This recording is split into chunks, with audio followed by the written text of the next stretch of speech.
Well, here's the challenge. Pick up your cell phone, click on Siri, and ask how many counties are in Ireland. The answer that comes back is going to be there are 32 counties on the island of Ireland. And this is where the controversy continues. Yes, there are indeed 32 counties in Ireland. There are 6 in Northern Ireland and 26 in the Irish Republic. Now, you would think if you added 26 to 6, you would equal 1 Ireland, but that doesn't seem to be the case. I did a short video, only less than 1 minute, a few weeks ago when I was in Northern Ireland, and that created so many comments about the friction and the emotions that still continue between the so-called North and South, the Catholics, Protestants, the British versus the Irish. I mean, there's just so many denominators we can use, the currency, to distinguish between these two groups. Yet when we look back in history, they all came from the same place. They came as an Irish nation. So I'm going to talk about a little bit of those differences and where the country is today. Now, for those of you living in the United States, if I said Texas, Texas belonged to the Spanish. No, actually, Texas belonged to the Indians before the Spanish. But now Texas is part of the United States. And most people accept that. I'm sure there's some that don't accept it, but in Ireland, these segregations that went back generations ago, even 100 years ago, or all the way back to when the English first went into Ireland about 1100 years ago, that's still on the forefront of a lot of people's thinking. So in 1998, England, the Republic of Ireland, the representatives from Northern Ireland, and some outside parties such as from the United States came in and they drew up what's called the Good Friday Peace Accords. And that was to stop the violence that was ongoing in Northern Ireland. It had been going on since the 60s with bombings and protests and you name it. That's in place today, 25 years later, and the violence is not there. But the underlying tensions in some people are still there. Now, I'm an outsider. I'm from the United States. I don't have a clear picture on this, such as you folks that live in Ireland. You know it, you understand it, you live it much better than I do. I'm just giving some observations of what I saw when I recently went to the island of Ireland.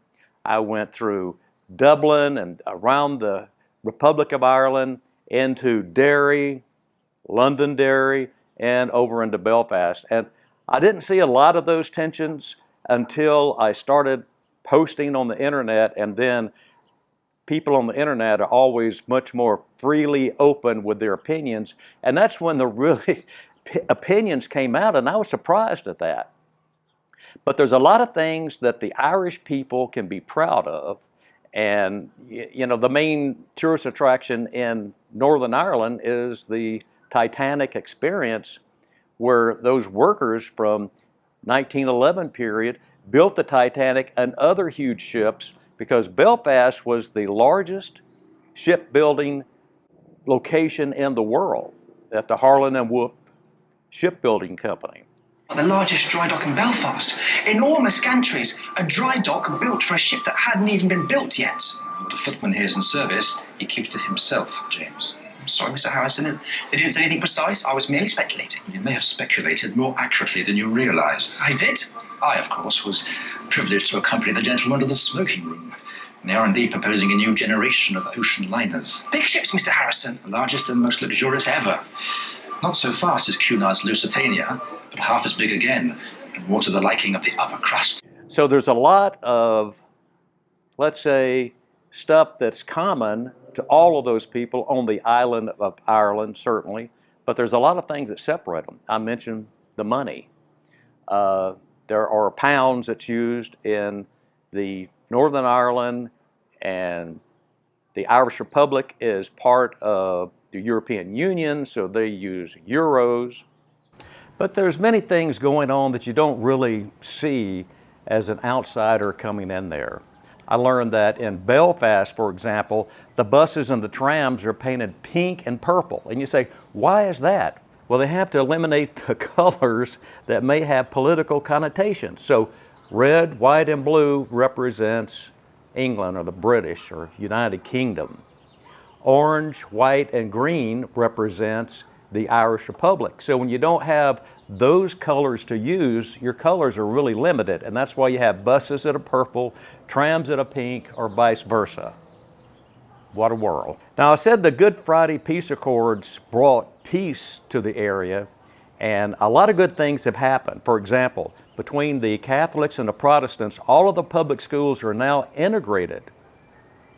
But what's not good is that only 7% of the children go to public schools. So the remaining 93% of the children still go to private schools that are Catholic or Protestant.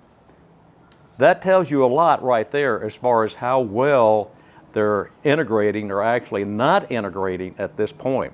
Also, in Belfast, there was a lot of tensions there to the point to where the government, the English, went in and built a wall that's now called the Peace Wall that separated the communities that were primary Protestant from those communities that were primary Catholic.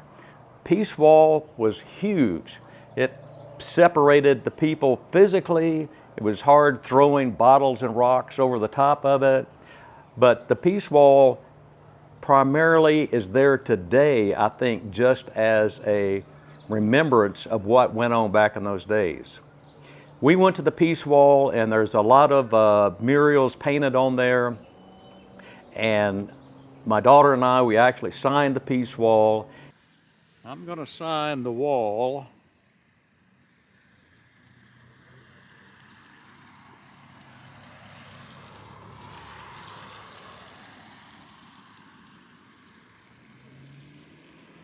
Togetherness. And I hope that it's going to eventually maybe just go away completely. But there's a gate there on the Peace Wall, and every night at 10 p.m. the gate is closed. And here 25 years later, they're still closing that gate every night at 10 p.m. I guess it's more than symbolic. There's people that feel safer with that gate closed at night, and they're still doing that. So where does the country or the two countries go from here? You know, I certainly don't have an answer for that, and I'm not sure that anyone does, but looking around the world, there are clear examples that Protestants and Catholics can live together peacefully. Here in the States, for example, Protestants are the majority, that's for sure. Catholics are a smaller number, but we don't have tensions between the groups. There's been 2, maybe 3 Catholic presidents. The current president is Catholic. So gleaning from the examples around the world on what works might be something that can be emphasized. But again, I'm not in your shoes if you are living in the Republic of Ireland or Northern Ireland. But certainly there's something that can be done about that school situation. Only 7% of children go to public school. Now, why is that? Is that because you are afraid that your kids will be influenced by a religion other than what you accept into your home? Well, I hope the schools are not teaching religion. That is, the public schools, I hope they're not teaching religion. That way you can keep religion separate from education. But I think that religion has always been so closely tied into the political system, into the governmental system on the island of Ireland, that it's hard to make that separation. And that's one of the key issues right there, is getting religion separated from all other issues and handle religion individually as individuals see that. So trying to separate religion from everything else can certainly be a step in the right direction. Get it away from schools, get it out of government, get it out of the employment system. And because we remember back when, especially in Belfast, a Protestant had no problems getting a job, and a good paying job. At the shipyards, for example, I just mentioned back in the early days when they were building the Titanic. I'd like to see this home rule. An Irish parliament for Irish people in Dublin. Better for all of us. But the unionists don't see. Liberal and Labour stand shoulder to shoulder. I'm hard scared there's trouble ahead. But Catholics had a very difficult time getting employment of any type of employment, let alone good employment. And it's because of the heavily influence of the Protestants in Northern Ireland. There's a small number of people that will never change their mind, and that number, I hope, continues to dwindle, to be smaller and smaller. What we don't want is to carry that into another generation. The future generations hopefully will not have as much animosity on the feelings between the Protestants and the Catholics as what is there now. Certainly over the last 25 years, that has improved. Will it take another 25 years? Well, who knows if it'll take 25 years. It's really in the hands of the people to make these decisions. And from the way I understand it, if the people of Northern Ireland vote to reunite with the Republic of Ireland, that would be a huge step in coming together. I'm not so sure that's the correct way to do this. I'm just making that as one of the options that's probably, seen from the Republic of Ireland as the solution to this. But those that are still loyal to the United Kingdom, they don't see it that way. Hopefully there's some middle ground somewhere. I've covered a lot of territory here at the 10,000 foot level. I know a lot of you are sitting there steaming right now saying, well, he doesn't cover this detail or that detail. But for the American people here, North America, Canada, United States, Mexico, you would be surprised at how many people don't even understand what's going on the island of Ireland. They have no clue as to what's going on in the political situation, the feelings that the people have. So maybe this is something that is focused on bringing some information to the folks that don't live in that part of the world. But if you do live in that part of the world, you have my sympathy. You have the sympathy of a lot of people around the world that we know that the struggle that's been going on for a long time there needs to come to an end. There needs to be peace, not only in the form of nonviolence, but there needs to be peace mentally with people, the way they think. Children need to go to school together. And finally, for my fellow Americans, if you ever get a chance to visit, you need to go. Of course, the beauty is just going to overwhelm you, but the people, I've met some really great people, and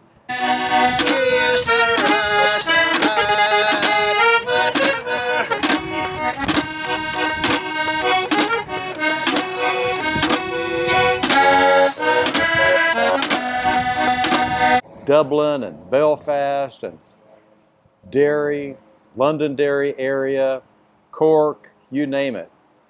And the people are just wonderful. You'll enjoy the trip and you'll learn an awful lot along the way. Please give me your comments down below. I ask that you be civil. Don't beat me up too bad. Don't carry this out of context, if you will. But if you have something constructive to say, I please wish you do leave a comment. Well, thanks for watching. If you want to subscribe, that would be great to help promote this channel here.